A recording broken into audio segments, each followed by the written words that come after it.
Bueno, Víctor, en primer lugar, muchas gracias por la invitación. Juan Carlos también, muy buenas tardes y gracias por la invitación. En realidad, con la altura, lo que sucede es que disminuye la presión atmosférica del aire y también la presión inspirada del oxígeno. Eso obviamente conlleva a una serie de adaptaciones, principalmente la hipoxemia y la respuesta del cuerpo a ello, y ocasiona muy frecuentemente lo que son cefaleas, mareos, náuseas, vómitos. Esto puede llegar a ser una enfermedad de mal agudo de montaña, que es bastante frecuente, a más de 3.500 metros. Lo que llamamos soroche. Exacto, lo que llamamos comúnmente como soroche. A más de 3.500 metros, 1 a 2 personas de cada 4 lo va a padecer. O sea, en otras palabras, tranquilamente yendo a jugar a Juliaca, estás eliminando a la mitad de la plantilla. Doctor, desde un punto de vista médico, bajo lo que usted nos comenta, ¿qué sería lo más preciso? ¿Que el deportista se prepare con anticipación o las últimas tendencias de que el deportista llegue al lugar de altura y dispute su partido? Sí, hay diferentes puntos de vista. En general, para el deporte se recomiendan mesociclos de 30 a 35 días de adaptación, pero en el caso en particular del fútbol tenemos competencias semanales, no se puede hacer eso. Entonces, lo que se opta por hacer es, efectivamente, como mencionabas, llegar y tratar de jugar lo más pronto, porque la mayoría de los síntomas y la fatiga ocasionada por la altura demoran entre 6 a 12 horas en expresarse. O sea, entonces, conviene jugar lo más pronto posible, tener una buena hidratación, utilizar algunos medicamentos también, algunas ayudas ergogénicas, suplementación con vitaminas, y eso puede ayudar a nivelar el performance deportivo, ¿no? ¿Hay alguna alimentación puntual que ayude? Se hablaba en los 90, me acuerdo, de la sopa de la sopa de cóndor en Universitaria de Deportes. Sí, la verdad es que el doctor Alba, con mucha sabiduría... ¿Tema psicológico puede ser? Sí, el placebo siempre, el tema psicológico contribuye bastante, pero lo que hay que tener en cuenta es que obviamente ahora las últimas guías recomiendan una suplementación con vitaminas, minerales, antioxidantes, que obviamente una sopa bien preparada las pueden contener. Entonces, más o menos por ahí iría esa lógica. Pero lo que sí es cierto es que actualmente, para el mal de altura, para un deportista no calificado, en el cual no ven el tema de dopaje, utilizan lo que son los corticoides y la acetazolamida, que es un diurético. En el fútbol no podemos usar eso, entonces lo que se usan son otras alternativas como los inhibidores de fosfodiesterasas, el mismo Viagra, sildenafilo, tadalafilo, y la suplementación con oxígeno. Es muy usual. Doctor? El Viagra, exactamente. Interesante. Sí, es un medicamento que lo que hace es... Está permitido dentro de las normas de dopaje. Exactamente, está permitido, y lo que hace es hace que los vasos pulmonares se dilaten y favorezca ese intercambio gaseoso que se ve disminuido por esa disminución de la presión inspirada de oxígeno. Doctor, hablando de favorecimientos, ahora que lo menciona, es un tema que se manosea mucho, el tema de la justicia. Desde su punto de vista médico, ¿es justo que un deportista de la costa del llano vaya a pelear los 3 puntos contra un equipo de repente como binacional, en este caso que lo menciona Víctor? En realidad ya ahí va todo un tema moral, porque la verdad es que todos ya heredamos una carga ya genética de cómo nos vamos a adaptar bien o mal a la altura. Lamentablemente la mitad aproximadamente de los jugadores no se van a adaptar correctamente. Entonces ya es trabajo del entrenador y del club poder hacer estudios de la capacidad aeróbica a nivel del mar y en altura, y ver quiénes son los que se adaptan mejor, porque lamentablemente en altura no deben jugar los mejores, deben jugar los que se adaptan mejor. Los que corren más, quizás. Los que corren más, los que no les choca el tema de la altura. Pero sin lugar a dudas que siempre va a haber una ventaja, ¿no? Porque así tú escojas a tus mejores jugadores que tengan mejores resto fijo, como se dice, la ventaja va a estar ahí, ¿no? Los casos de Argentina, que visitó La Paz, el caso de Brasil, que por lo general Bolivia no golea a Brasil y Argentina, pero en estos casos sí pasó.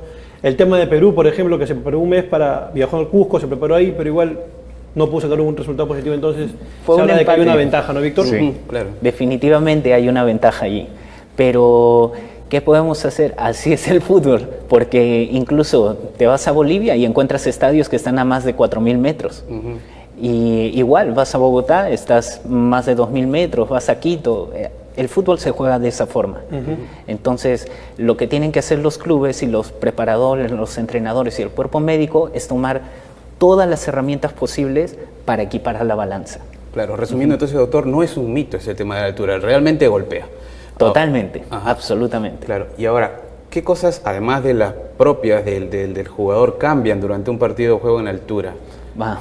Tenemos muchos cambios allí. Puede haber desde hipoxemia, lo que estábamos conversando, el dolor de cabeza, el mareo.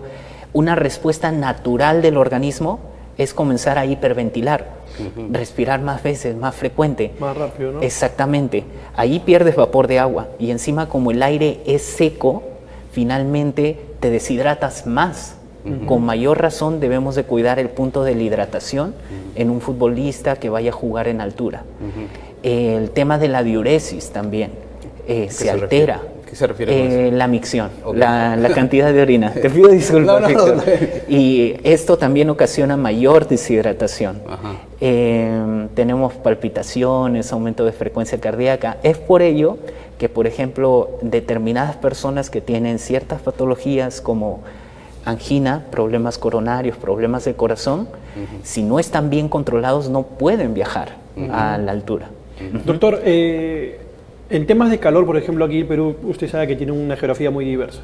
Cuando los equipos viajaban a la ciudad de Sullana para jugar contra el Atlético, y bueno, cuando van a Moyobamba, por ejemplo, cuando juegan contra un comercio, hay un periodo de tiempo en que los jugadores durante el partido se rehidratan. ¿Qué es lo recomendable hacer en temas de altura? Por ejemplo, cuando un equipo viaja de altura, ¿también el tema de la rehidratación es clave o qué otros temas se pueden manejar? Absolutamente clave. En particular con el punto que preguntas, la hidratación en general debería ser dividida en 4 momentos. Ah, sí. Exacto. Una prehidratación mediata, 4 horas antes del partido, donde se debe consumir al menos medio litro de líquido, una prehidratación inmediata, 1 hora, media hora antes del partido, que ya depende de las características de cada jugador.